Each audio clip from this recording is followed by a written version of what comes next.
Magandang gabi mga masters, bali ngayon po ay 3 videos po ma-upload ko po sa aking YouTube channel. Tama nga mga masters, 3 videos nga po ma-upload ko po. Yon, what's up mga masters? Nandito na naman tayo sa panibagong araw, panibagong kabanata na naman ang pagsasama-samahan natin ngayon guys.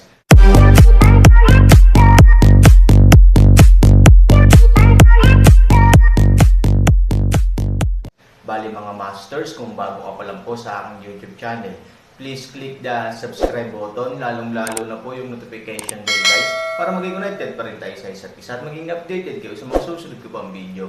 Bali mga masters, bago natin umpisahan ng kwento ay mag-shoutout po muna tayo para sa mga solid nating tagapakinig. Sobra akong nagpapasalamat sa inyo mga Sec Masters at aking mga Emperor. Maraming salamat sa solid na pagsuporta nyo. Yun na nga mga masters, no? Bali hindi na ito patagalin. In 3, 2, 1, let's go! Mga masters, baka pwedeng hindi tayo mag-skip ng ads. Salamat mga masters. Ang bagong yugto ni Daryl sa Storytelling Channel sa YouTube mapapakinggan. Ang bagong kabanata. Sa paglakad nila Ambrose ng ilang minuto, ang kasambahay ay huminto sa paglalakad.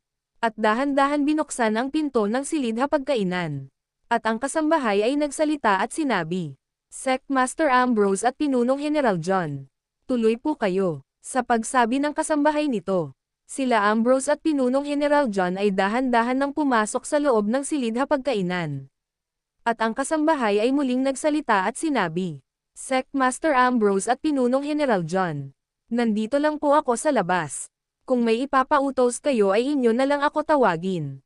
Sabi ng kasambahay. Nang marinig ito nila Ambrose at Pinunong General John, ang dalawa ay nagsalita ng sabay at sinabi, Salamat. At ang kasambahay ay dahan-dahan sinara na ang pinto ng silid hapagkainan. At sila Pinunong General John at Ambrose. Ang dalawa ay umupo na sa upuan ng mahabang lamesa. At si Ambrose ay nagsalita at sinabi, Pinunong General John, napansin ko lang kanina habang kaharap natin ang mga kasambahay. Ang mga kasambahay sa kaharian ng aking ama ay mga cultivator. Paano nangyari na ang nakuha niyong mga kasambahay ay mga cultivator? Sabi ni Ambrose nang marinig ito ni Pinunong General John. Ito ay ngumiti at sinabi, Sec Master Ambrose, ang mga kasambahay sa kaharian ni Emperor Daryl ay talagang sinadyang hanapin. Sapagkat si Emperor Daryl ay nagsabi sa isa sa mga general niya, na kung sakali ang gusto niyang maging mga kasambahay ay may mga kaalaman kung paano makipaglaban at nagtataglay ng spiritual na lakas. Na kahit hindi ganon kalakasan na cultivator. Sabi ni Pinunong General John nang nakangiti. Nang marinig ito ni Ambrose, ito ay nagsalita at sinabi, Sa anong dahilan ng aking ama bakit nais niyang maging mga kasambahay ay isang cultivator? Nais niya din ba na mapabilang sa kanyang mga kasundaluhan ang mga kasambahay na nagsisilbi sa kanyang kaharian? Iniisip ba ng aking ama na maghanap pa ng dagdag bilang sa kanyang mga kasundaluhan? Ngunit kung iyon ang ninanais ng aking ama, bakit ito naghanap ng mga kababaihan kung pwede naman niya ipahanap ang mga kalalakihan na mga nagtataglay ng spiritual na lakas? Upang maging kasundaluhan niya, at nakakapagtaka lang bakit niya muna ilalagay sa pagiging kasambahay ang mga kababaihan na iyon. Kung ninanais naman ni ama na gawing kasundaluhan ang mga kababaihan na iyon.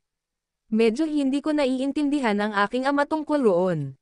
Alam mo ba ang isa sa mga dahilan ng aking ama kung bakit ganon ang naging pasya niya, Pinunong General John? Sabi ni Ambrose, nang marinig ito ni Pinunong General John. Ito ay nagsalita at sinabi, Nung una ay hindi ko alam kung bakit ganon ang nais ni Emperor Daryl na ang kanyang mga kasambahay ay isang cultivator at hindi normal na tao. Sa pagdating ng mga kasambahay na iyan dito sa kanyang kaharian kasama nila si General Hyper. Si General Hyper ang naatasan ni Emperor Daryl upang maghanap ng mga magiging kasambahay niya sa kanyang kaharian. Kahit ako nang makita ko ang mga kasambahay na iyon labis din ako nagulat dahil silang lahat ay may mga average na spiritual. At ang isa na namumuno sa kanila ay may pambihirang spiritual na tinataglay. Kaya tinanong ko si General Hyper kung bakit ang mga kasambahay na dinala niya dito ay mga cultivator.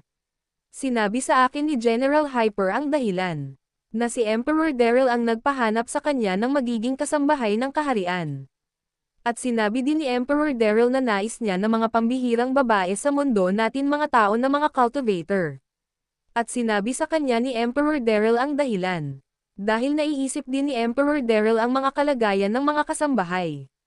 Iniisip ni Emperor Daryl kung sakaling magkaroon ng hindi inaasahan na pangyayari sa mundo ng mga tao. At ang Westrington ay mapunta sa masamang sitwasyon. Tulad na lang na ang imperyo at ang kanyang kaharian ay salakahin ng ating mga kaaway na galing sa iba't ibang mga bansa o ibang mga nilalang. Nais ni Emperor Daryl kung mangyari man iyon ang ganun senaryo at nagkataon na wala siya dito sa kanyang imperyo at wala siya sa mundo natin mga tao.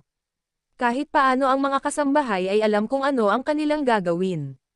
At ang mga kasambahay ay maaari nilang mapagtanggol ang kanilang mga sarili laban sa mga kaaway. Ayaw ni Emperor Daryl na masawi lang ng ganun-ganon ang kanyang mga tauhan.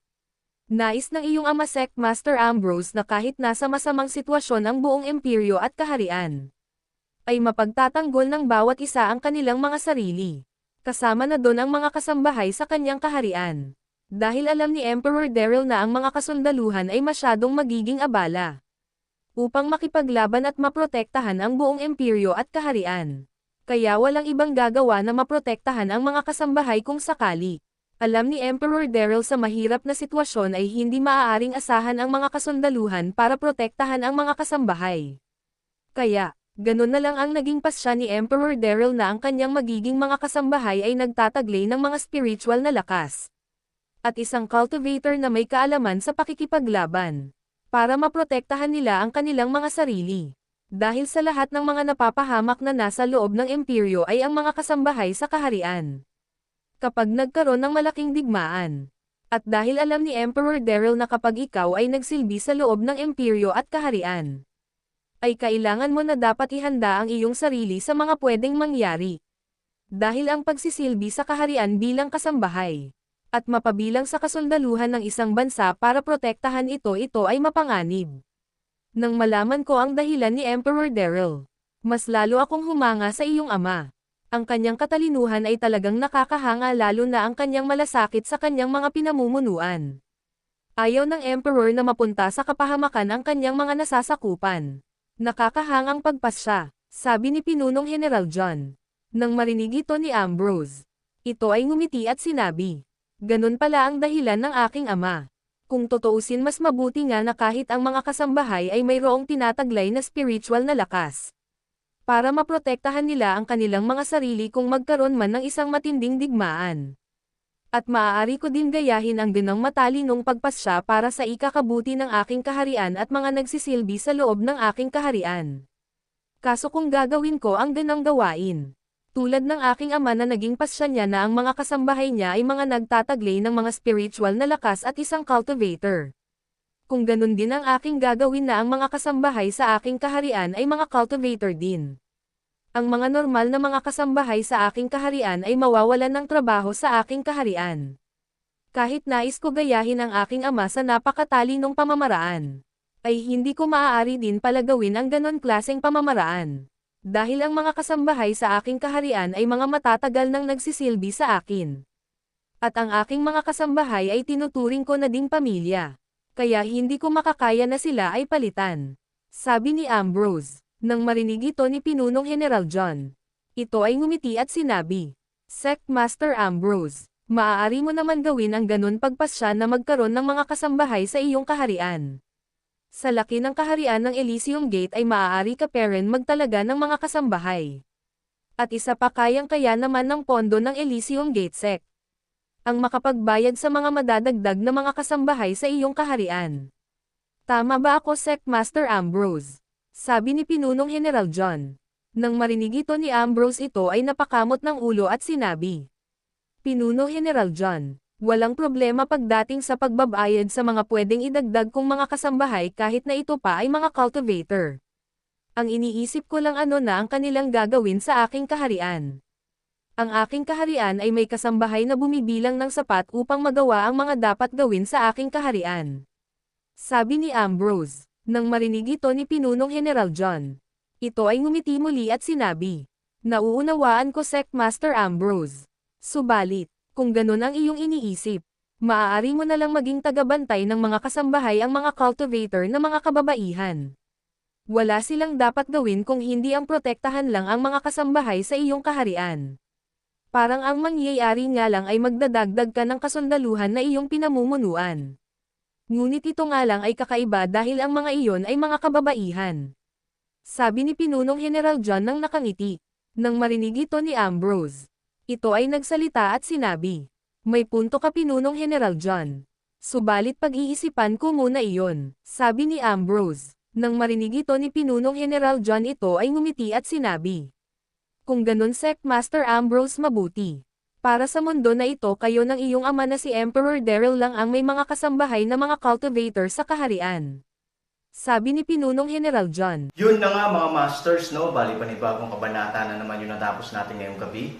Muli, maraming salamat po talaga sa walang sawang suporta po sa aking YouTube channel na talagang inaabangan nyo po ang bawat upload ko po. Bali mga masters, magkita-kita ulit po tayo bukas ng gabi at ngayon po ay magpapaalam po muna tayo. Bali mga masters, bye-bye!